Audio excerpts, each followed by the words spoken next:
I never imagined that one business trip would change the way I viewed my family, my marriage, and myself. When I agreed to take my stepson with me on a trip to Chicago, I thought it would just be a good bonding experience. A few days away from the routine, some sightseeing, and maybe a basketball game. But what happened during those few days ended up shaking me to my core. My name is Melissa Carter.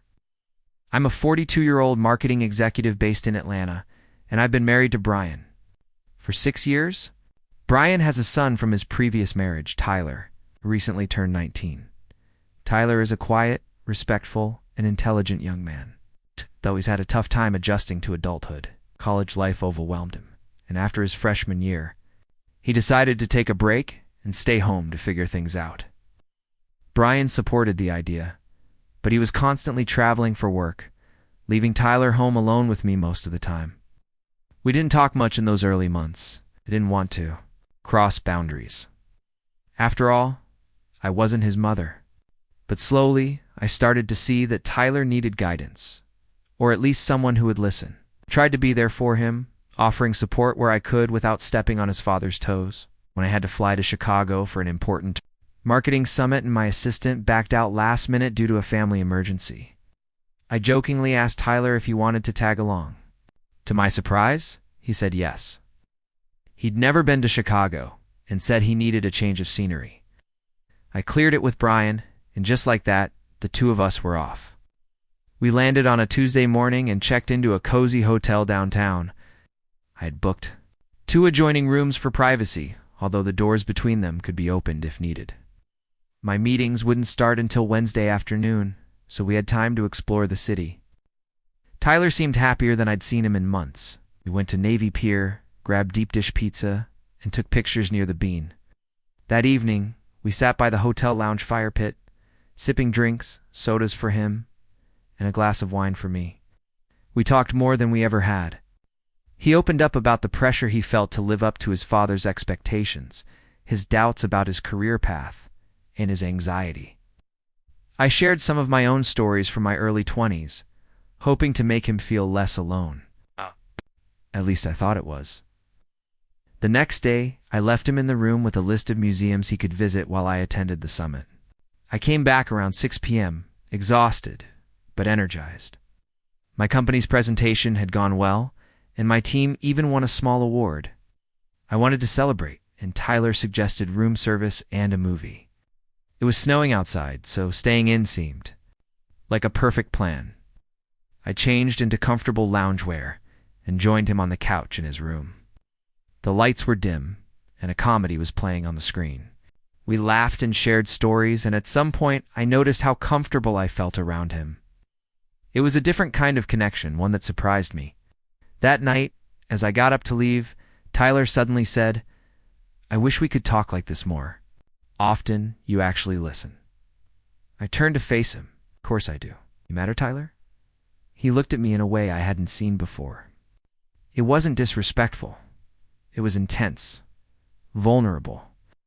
I felt something stir in my chest, shook it off, and returned to my room, confused by what I was feeling. The next day we had another free evening.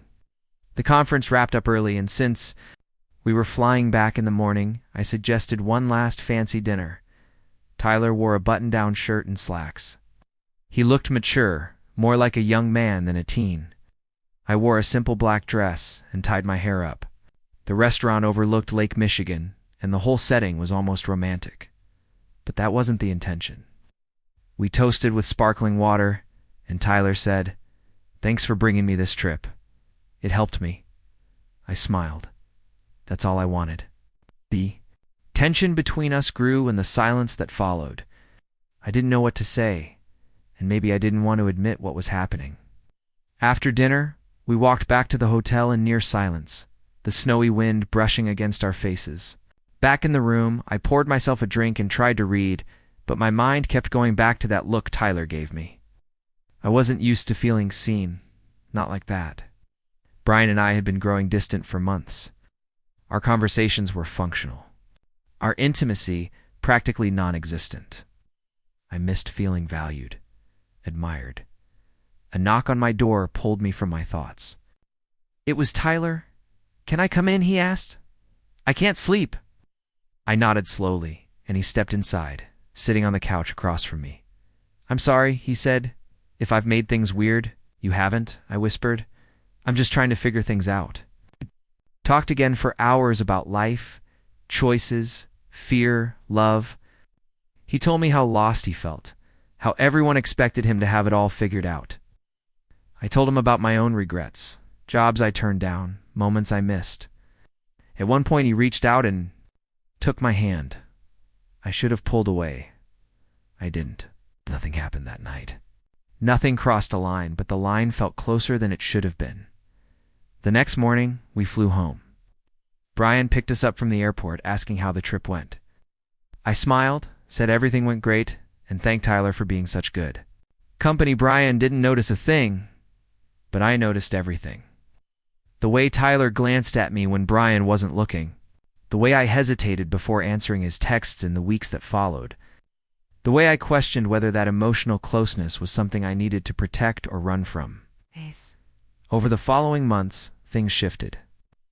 Collagen started working part-time. We didn't talk as much, but when we did, the conversations were more guarded, more careful, as if we both knew we had come too close to something neither of us could name out loud.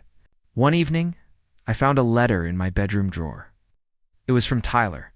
He wrote that he was grateful for the trip, that I helped him more than I knew, and that he hoped someday when things were less confusing, we could talk again. Really talk. I never replied. Not because I didn't want to, but because I knew boundaries mattered. That business trip opened a door, but it also reminded me that not every connection should be explored, even if it feels real. In the end, I learned more about myself than I expected. I learned how easily lines can blur when you're lonely, how connection, even with good intentions, can drift towards something deeper if you're not careful, and how important it is to recognize when to step back. I still love my husband. We're working on our marriage, going to therapy, trying to rebuild what we lost. And Tyler, he's doing better. He found a new group of friends and recently started dating someone his age. I'm happy for him. Sometimes I think back to that snowy night in Chicago and wonder what might have happened if I hadn't walked away. But then I remember why I did. Because some relationships, no matter how emotional, must stay within the lines. Not every story ends in scandal. Some end with restraint. And that, in its own way, is a kind of love too.